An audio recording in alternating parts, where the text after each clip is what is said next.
Okay. Like I said the other day, I was going to touch on these radios, or my radios, and why I have what I have.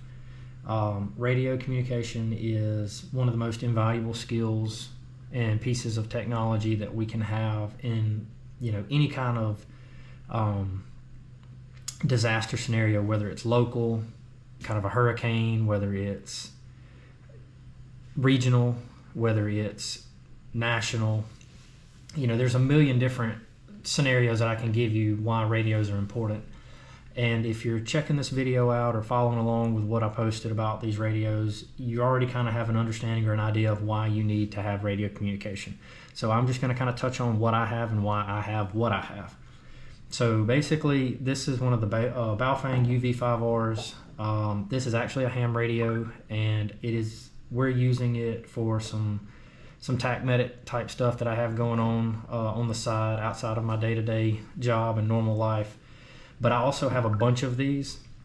But I do have my general class ham radio operator license, so I can operate these legally. And that's something to be mindful of, that anything ham radio, you're going to run into potential licensing issues. And that's the thing about ham radio. The FCC does authorize people to use ham radio in an emergency. But the problem with that is, like, if you buy one of these and you turn it on, make sure it works, and you put it up, you'll never know how to work it in an emergency, and you never rise to the occasion. You always fall to your lowest level of training. Being a paramedic and an RN, I can attest to that firsthand, from medical training. And so another thing that I have are these XTS 5000 Motorola radios. These are P25 capable. They have encryption. I actually have AES 256 encryption on these radios, all legal, all legit. I don't ever try to, do anything illegal intentionally to get myself in trouble. I, want to maintain my licensings and don't want any felonies and stuff like that. And I also have a, what's considered a mobile radio that can be put in a car and used in conjunction with these two radios. And then I also have this VHF transceiver, which is an ICOM IC746, and it's a great radio that I actually inherited. So what makes this special is the bands that it's able to operate on. So I can do VHF, which is kind of a local, more line of sight in the immediate area type of communication. And then I have HF, which is high frequency, which can be used to communicate essentially globally. You can talk almost anywhere in the world with one of these with the right antenna and a few other pieces of equipment. And I have this Kenwood that I use with the local fire department that I volunteer on. And what I've really been working on with these radios right here, with my encrypted radios, I actually have been working with a friend on making man-portable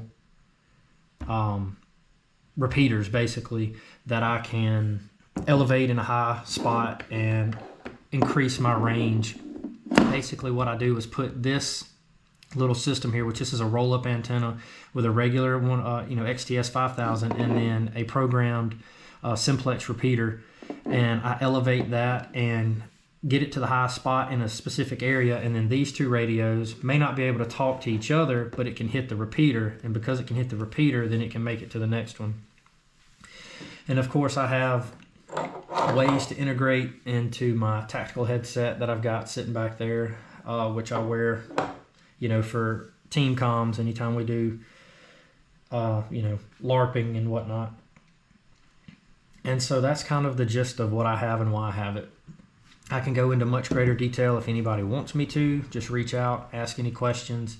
But there's really deep rabbit holes that you can go down when it comes to these radios. You can get into what's called MANA radios, and that's basically a walking Wi-Fi box that's able to interoperate with UAVs and unmanned drones, and you can just get wild with it. And I don't have the money or the time right now to try to do anything like that. And what I am trying to do is kind of bridge the gap between just voice communication and team tracking. So I'm actually working on a project now where I am building a Meshtastic system that I can use to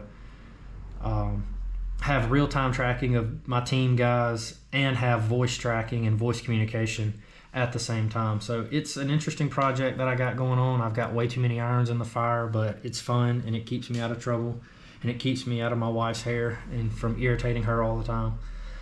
And my kids think it's cool, sort of. But yeah, so my gold standard is these XTS 5000s with extra power, basically, because this can actually be dismounted out of the car and, you know, equipped with a similar type roll-up antenna and a 12-volt battery, and then I've basically created a mobile base station, and I can turn this into a permanent base station, just depending on the end user goal or the user case. But yeah, I'm a nerd. I'm a nerd with these radios, and I still don't understand everything. I'll never understand everything. Forgive me there. That's one of my active 911s for work. But yeah, like I said, I'm in over my head with this stuff, and I've got people that teach me and show me and help me and walk me through, and I just understand the gist of it to make these deployable. And that's the thing about it. Like I try to be prepared from everything from a small scale disaster that affects my immediate area where I live to all the way up to like a regional disaster that creates, you know, disruptions in daily life. Like, you know, all my guys in my group have one of these XTS 5000s.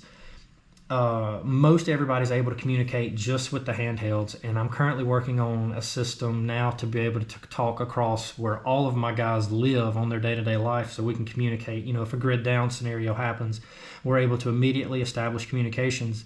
And the reason that's so important to establish those communications is, you know, mutual aid. If they need help, we can get to them. If we need to go get them, if there's bad guys in the area, if there's somebody in need, you know, like in a local hurricane type disaster, you know, you set up a shortwave system and you're able to, you know, coordinate and help first responders get to people in need. Cell phone towers fail. You know, right here where we live in our area in South Alabama, people cut fiber optic cables. It seems like once a month, and, you know, AT&T 5G goes down, and now we have no way to communicate, and I can't talk to my wife. You know, so that's why I'm working on implementing this system to have redundancy, and that's where the Meshtastic comes in, is that also builds another layer to my survival plan. And yeah, I memean, that's the gist of it. I've got to get a lot of this stuff back up to day-to-day operable conditions, but because it's a lot, as you can see the Plano in the back, a lot of it's been packed up, just because a lot of stuff I've had going on, getting done with nursing school, finally getting my feet under me. Been out of nursing school now for getting close to a year, so, you know, finances are finally back in order, and I'm able to play a little bit again. But yeah, so that's basically the gist of the radios. And if you have any questions, just hit me up, and I can put you in contact with somebody that can help you with these Motorola's, and I can help you out with the ICOM stuff. And of course, you know, there's always the Fang gang. But yeah, any questions, just hit me up. Peace.